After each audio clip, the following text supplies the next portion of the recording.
सर्वांना श्री स्वामी समर्थ रामकृष्ण हरी. हा व्हिडिओ आषाढी एकादशीच्या दिवसचा आहे, पण तुमच्यापर्यंत यायला उशीर झालेला आहे का तर एडिट करून पोस्ट करणे मला जमले नाही.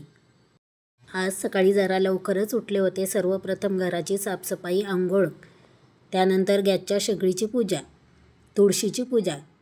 आषाढी एकादशीला किंवा रविवारची तुळशीला पाणी घालत नाही, त्यामुळे मी तुळशीजवळ फक्त साईडला दिवा अगरबत्ती लावलेली आहे. हळदी कुंकू किंवा तुळशीला पाणी आपण ओतत नाही का तर तुळशी मातेचे व्रत असते रविवार आणि एकादशीला. बऱ्याच ताईंना माहिती असेल, रविवारचं व एकादशीला तुळशी मातेला हातसुद्धा लावत नाही. तरी पण मी सांगते, ज्यांना माहिती नसेल त्यांच्यासाठी. भाजलेल्या शेंगदाण्यांचा अर्धा कूट जाडसर केला आणि अर्धा कूट थोडा बारीक केला का तर तो खिचडीमध्ये घालायचा होता. जाडसर कूट साबुदाण्यांच्या वड्यांमध्ये छान लागतं. तसेच बटाटा उकळताना त्यामध्ये अजिबात पाणी घालायचे नाही. कुकरमध्ये पाणी घालायचे. वरती एक भांडं ठेवायचं. स्वच्छ धुवून घेतलेला बटाटा ठेवायचा. झाकण लावून 2-3 शिट्ट्या काढून घ्यायच्या.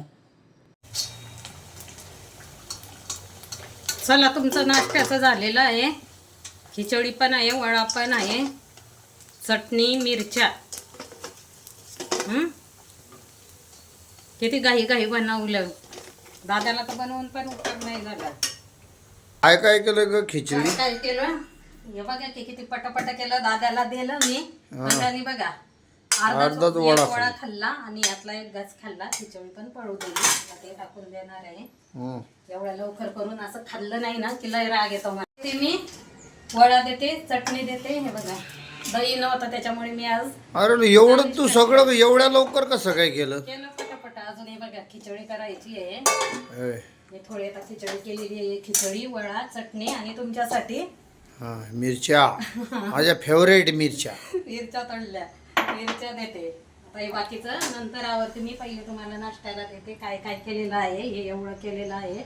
नंतर मी या साबुदाणा जो आहे का त्याची खिचडी करणार आहे आमच्यासाठी. शेंगदाण्याचं कूट पण करून ठेवलेलं आहे.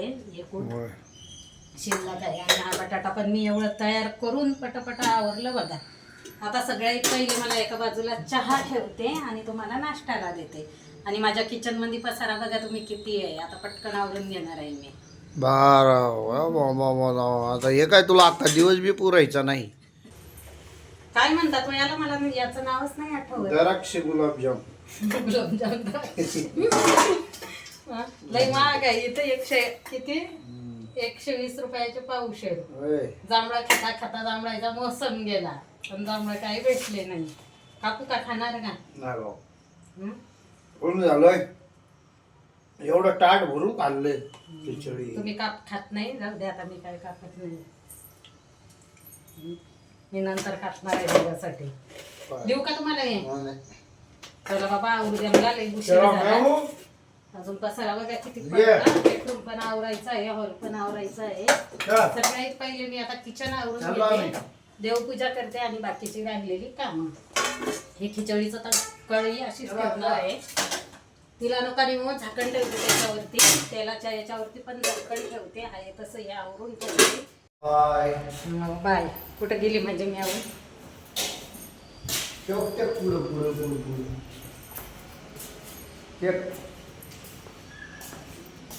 येईन ती तुमच्यासोबत. आता नाही यायची ती वरती. विचार केला होता मी कढई अशीच ठेवायची, यामध्ये परत खिचडी करता येईल. पण माझ्या मनाला काही ते पटलं नाही. त्यामुळे मी आता आहे ती खिचडी एका वाटीमध्ये काढून घेते आणि कढई सुद्धा घासायला टाकते. बेसिनमध्ये भरपूर भांडे जमा झालेले आहेत. ते पण तुम्हाला सांगते का जमा झालेले आहे. सकाळी फक्त मी नाश्त्याचं बनवलं, खिचडी, वडे, ते तर तुम्हाला दाखवलेले आहे. मला चहा करून घेतला, चहा पिले. बऱ्याच वेळा आपण काय करतो, भाज्या उरल्या किंवा काहीतरी उरलं की फ्रीजमध्ये ठेवून देतो. तसंच मी पण केलेलं होतं. आजकाल म्हणजे थोडं थोडं उरलेलं ते सगळं मी बाहेर काढलेलं आहे. त्यामुळे भांडे जास्त पडलेले आहेत. किचन वाट्यावरचा पसारा आवरून घेतला, खिचडी पण काढून घेते. जे काही आपला साबुदाणा आपण जो भिजत घातलेला आहे तो पण एका दुसऱ्या भांड्यामध्ये काढून घेतलेला आहे मी. शेंगदाण्याचं कूट, मिरच्या सर्व एकावर एक असं झाकून ठेवलं म्हणजे किचन वाट्यावरती जास्त पसारा वाटत नाही आपल्याला. आपण जर एक एक एक एक असं ठेवलं तर खूप सारा पसारा होऊन जातो. यामध्ये आहे तेल, त्यामुळे ती कढई तशीच ठेवणार आहे, का तर आपल्याला परत वडे तळायचेच आहे. थोडंसं शेगडीवर जे काही आहे ते घेऊन पडलेलं काढून घेते.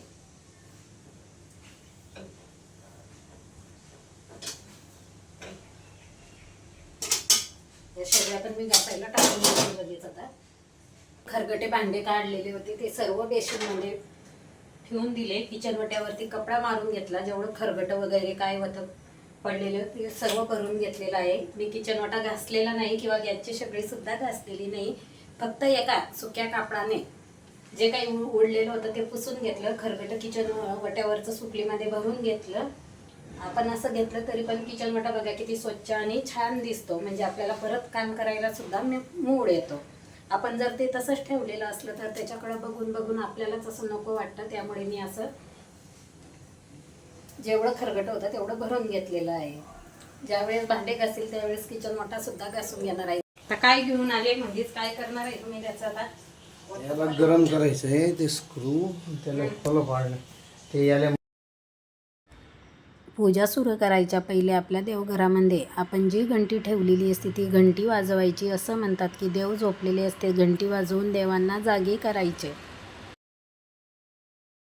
काल आपण जी वैभव लक्ष्मी मातेची पूजा मांडलेली होती त्याची सुद्धा उत्तर पूजा करायची होती. सुरुवातीला दिवा लावला, हळदी कुंकू वाहिले, नंतर उत्तर पूजा करून घेतली. त्याच जागेवरती हळदी कुंकू सुद्धा आपल्याला वाहायचे असते. ज्या जागेवरती आपण पूजा मांडलेली असते त्याच जागेवरती पूजा करायला घेतली. पण झालं काय ताईंनो, जो मंगल कलश आपल्या देवघरामध्ये भरलेला आहे त्याच्यावरचं नारळ मी धुण्यासाठी घेतलं, म्हणजे बाहेर कलशावरून हातातच घेतलं तर त्याच्यावरती बघा मला अचानकच छोटे छोटे जे किडे असतात, म्हणजे अळ्या म्हणता येईल त्याला, त्या दिसल्या. मला पण कळाले नाही असं का झालं, कारण हे असं दृश्य मी पहिल्या वेळेसच बघते आहे. आतापर्यंत तर असं कधी झालेलं नाही.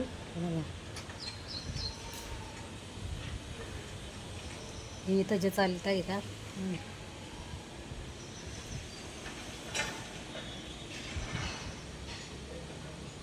चला असो. हा नारळ आता असाच ठेवते, नदीत सोडता येईल. दुसरा नारळ ठेवणार आहे मी. आषाढी एकादशीची माझी पूजा झालेली आहे. आज आपल्या देवघरामध्ये मंगल कलशामध्ये जो नारळ ठेवलेला होता त्याच्यामध्ये तो काय प्रकार झाला ते मला अजिबात कळालेले नाही. कोणाला जर अशा त्याच्याविषयी जर काही माहिती असेल तर नक्कीच मला कमेंटमध्ये सांगा. असं पण नारळ होतं का? पूजा करता करता आज खूप वेळ झालेला आहे, 12 वाजून गेलेले आहेत. मला असं वाटतं 12:30 झाले असणार आहे.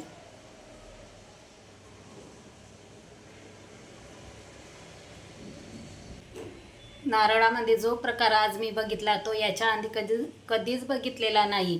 मलाच काय कळेना काय झालेलं असणार आहे असं म्हणून, कारण असं तर मी कधी पाहिलेलं सुद्धा नाही आणि ऐकलेलं सुद्धा नाही. तुमच्यासोबत पण असं कधी झालेलं असेल तर नक्कीच मला कमेंटमध्ये सांगा.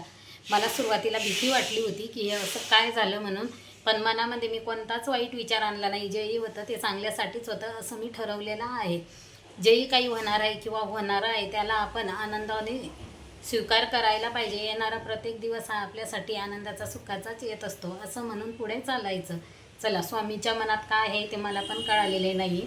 आपल्या घरामध्ये नारळ होता तोच मी नारळ मंगल कलशाला लावलेला आहे. नवीन आहे तसा तर अमावस्येला, पौर्णिमेला, मंगळवारचा शुक्रवारचा असं बदलतात, पण मी आज बदललेला आहे. का तर तो पण मला अचानक आज दिसला. रोज तर मला काही दिसला नव्हता, आजच मला दिसला. त्याचंच मी निरीक्षण करत बसले होते की हा काय प्रकार आहे म्हणून. चला असो,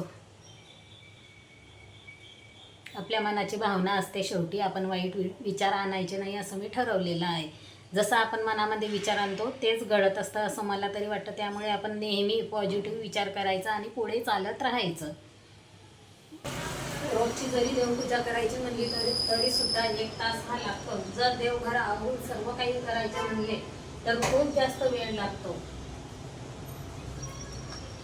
हे बघा, देवासाठी जे रुमाल वापरते ते पण लगेच धुवायला टाकून देते. देवघरामध्ये जे फुलं काढलेले आहे ते फुलं मी एका कॅरी बॅगमध्ये जमा केलेले आहे, का तर ते नदीमध्ये सोडायचे आहे. नारळ पण मी त्यातच जमा केला, कारण तो नारळ पण आपल्याला नदीमध्ये सोडावा लागणार आहे.